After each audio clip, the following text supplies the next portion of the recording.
The body does not wait for the mouth to catch up. Your face, your hands, your shoulders, they are all speaking a language you cannot fake. While someone weaves their story together, their body is already betraying them. You just have to know where to look. Most people believe liars avoid eye contact. They think a shifty gaze gives it all away. But that is the trick. Liars know this too. They have heard the same advice you have, so they overcompensate. They lock eyes with you harder than they should. They hold your gaze for too long, like they are trying to prove something. Honest people break eye contact naturally. They glance away when they think. They look down when they access a memory. But a liar stares because they believe that is what innocent people do. Watch the blink rate. When someone lies, their brain goes into overdrive. Stress floods the system. The blink rate spikes. Rapid, repeated blinking. It is involuntary. They cannot help it. The cognitive load of constructing a false reality while monitoring your reaction while keeping their story straight. It overwhelms them. The eyes flutter like a glitching machine. Now move to the mouth. Not what comes out of it. What happens around it. A real smile engages the whole face. The eyes crinkle. The cheeks rise. But when someone fakes emotion, the smile is shallow. It lives only on the lips. The rest of the face stays dead. Watch for asymmetry. When one side of the mouth pulls tighter than the other, you are looking at a mask. Genuine expressions are symmetrical. Lies are lopsided. Pay attention to the timing. Emotion and expression should sync. If someone says they are sad but smiles first, then forces their face into a frown, you caught them.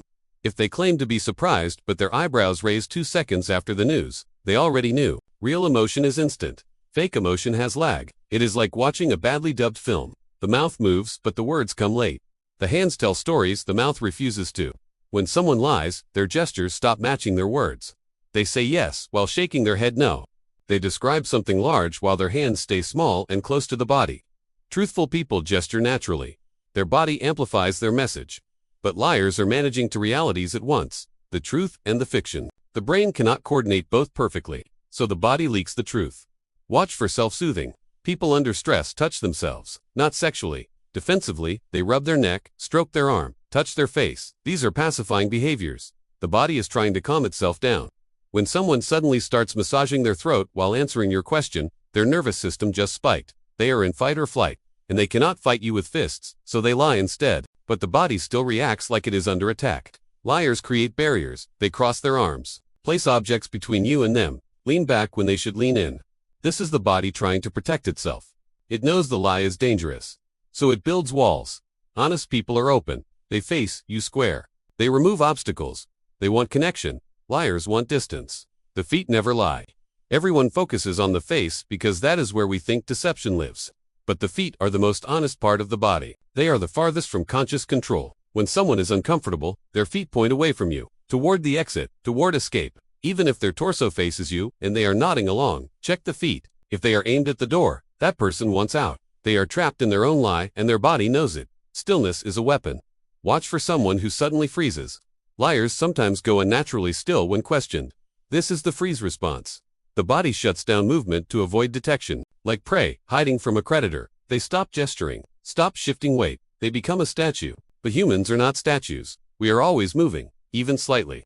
When that movement stops, something triggered it. Then there is the opposite. Excessive movement, fidgeting, picking at clothes, adjusting hair, tapping fingers. This is the body trying to burn off adrenaline. The lie creates stress. Stress creates energy. That energy has to go somewhere, so it leaks out in restless motion. The more high stakes the lie, the more the body moves. It is trying to run without actually running. Voice is part of the body. Even if you ignore the words, listen to how they are delivered. The pitch rises under stress. Liars speak in a slightly higher register. The pace changes too. They either talk too fast, rushing through the lie to get it over with, or too slow, carefully constructing each sentence to avoid mistakes. Natural speech has rhythm, it flows, it has pauses. But rehearsed speech sounds mechanical, like someone reading from a script they memorized. They clear their throat.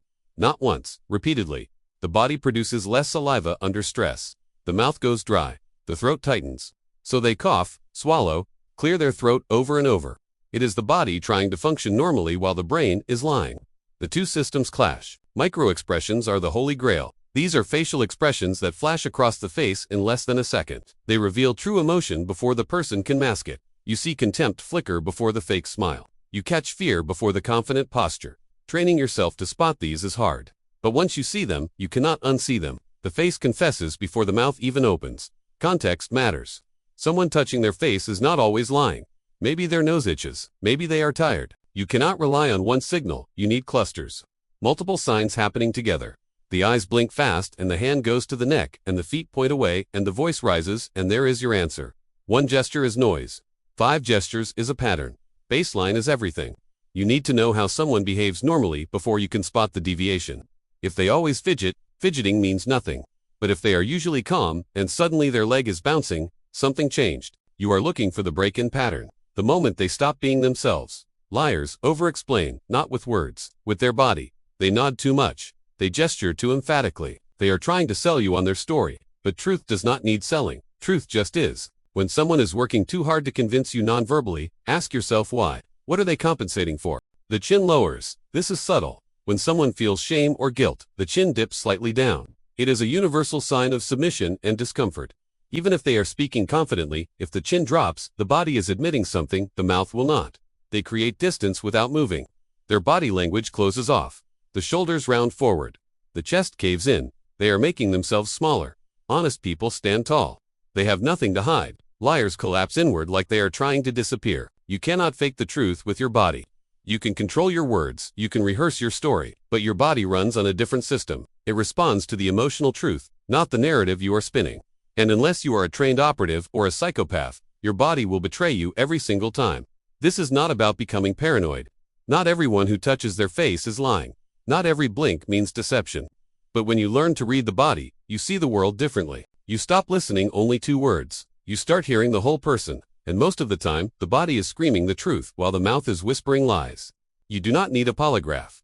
You do not need years of interrogation training. You just need to watch. Really watch. Because the body does not know how to lie. It only knows how to react. And reaction is always honest.